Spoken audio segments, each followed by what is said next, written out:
Hello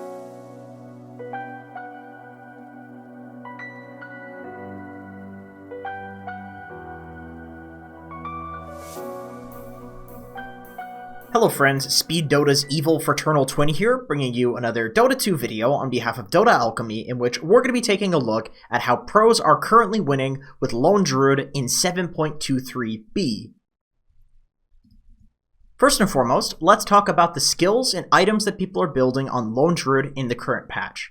Skill-wise, of course, the first thing you want to max out is the Summon Spirit Bear. This is the thing that you play around on the hero in general, so it makes sense that we max it out. This hero is all about the Spirit Bear. After that, if you can be greedy, you want to max out Spirit Link as soon as humanly possible. And what I mean by that is sometimes people will skip Savage Roar at level 2 and go for it at level 4. I've even seen people go for it at level 8, level 9, if they think they can be really greedy.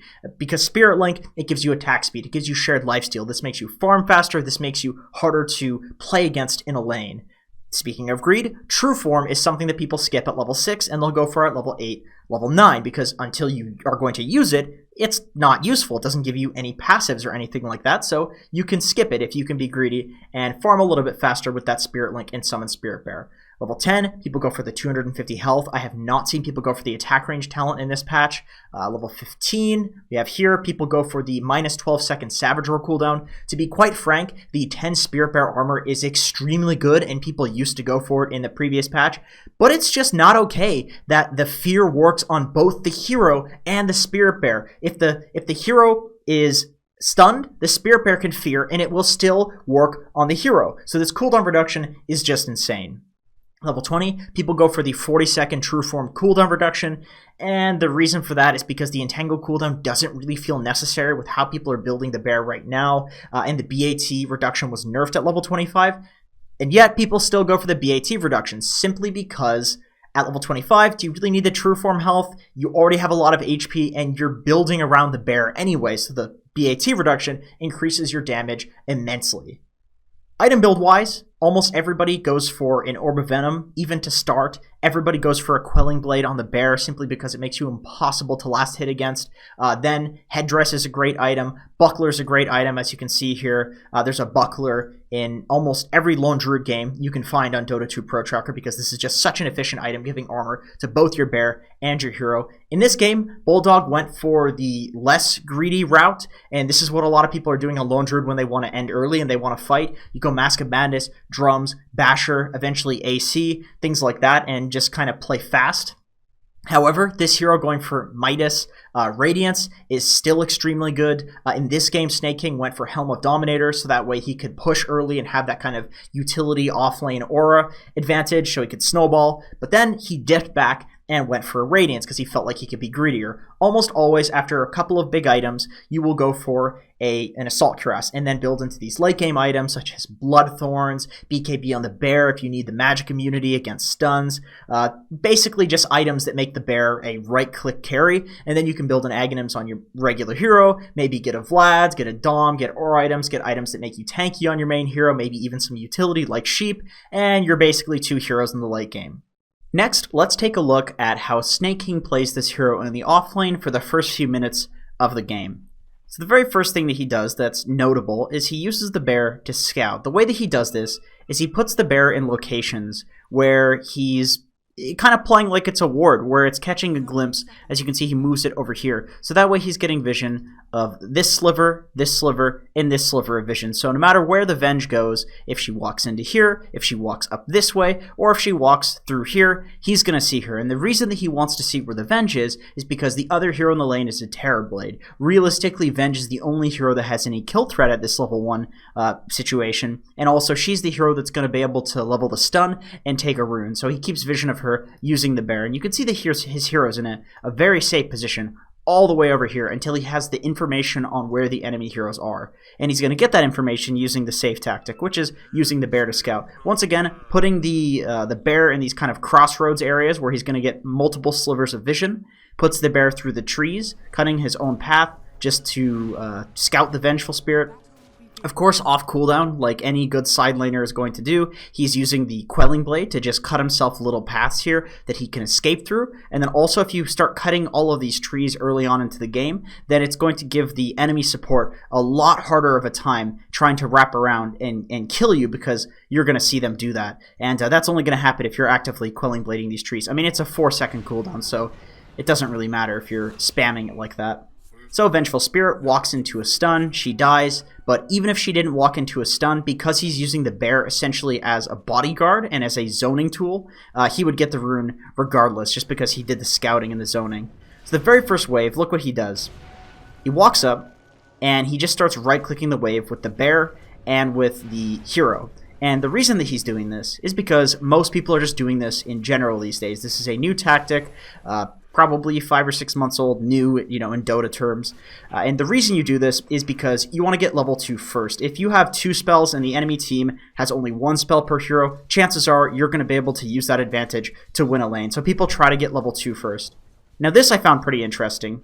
The way that they're playing with the bear in this lane, this is kind of how, if you have an Ogre Magi on your team, some sort of like tanky frontlining support, this is what they do. They put their body in, and they just trade with the support that's looking to kind of trade with you in zone for this Terrorblade. And then Lena's playing all the way to the left. So this hero has really low armor. Well, I say that. She's actually got 5 armor. Anyway, this hero is like relatively squishy, right? And Lone Druid is relatively squishy. So if they put the bear over here, which has 3 armor, 1000 HP, and it can also just be respawned, then this Venge is forced to either walk through the bear and potentially die to these 2 heroes, or trade with the bear. And the Venge has to choose trading with the bear, but that's not going to be an effective trade. So because of where they're positioned in the lane, it's making it completely free to just destroy this Terrorblade. So it's kind of like the Lone Druid is supporting the Lena at this point, just because he knows that if the Lena is just given the ability to sit there and light strike array and right click this Terrorblade,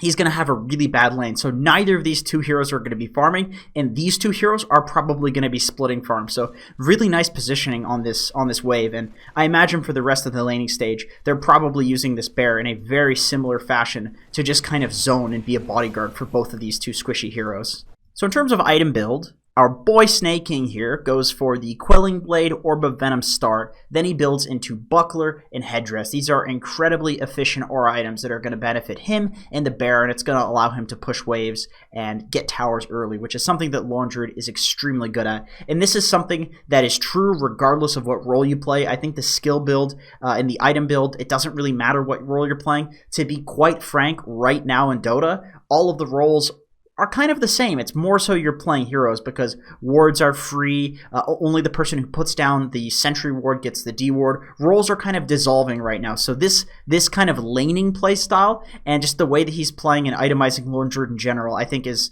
very similar to what you're going to see in almost any role. So it hits about 5 minutes, and he's level 4 with the bear at level 2 and these very efficient aura items. Once again, just constantly shoving out the waves so that they have a creep advantage, which makes it really hard for the enemy team to play up onto them. And then it also means that they have a level advantage, which makes it very hard for the enemy team to play up on him. So what they do is they push the wave, they fortify the creeps, they zone behind the tower so that the enemy team can't get XP off this creep wave, and they push the tower. This is probably the most important, most pub-winning thing about playing Lone Druid, other than like the ridiculous late game component that this hero has. His 5 to 12 minutes where you run around with the bear and it's got so much HP that nobody can kill it, and you have these aura items, it is almost impossible to stop a push with Lone Druid. You can see that the Terrorblade just has to run away from him in the jungle, even though Terrorblade's a hero who's relatively good against these physical damage heroes. So Snake King, instead of farming safe farm, he pushes the tower and he farms the Terrorblade's jungle. Then he TP's bot and he proceeds to secure the bottom outpost. Ursa gets the top outpost and he gets the bot tower. So you can see in the period of about 2 to 3 minutes, he zoned the TB off his jungle, farmed TB's entire jungle, secured the top outpost by pushing the lane and pushing the tower, TP bot, got a kill, secured the bot outpost, and now he's securing the tower. So this is not a slow-paced hero. Within 2 to 3 minutes, he has done more on the map than any hero in this game, and that's as a hero who is extremely good in the late game as well.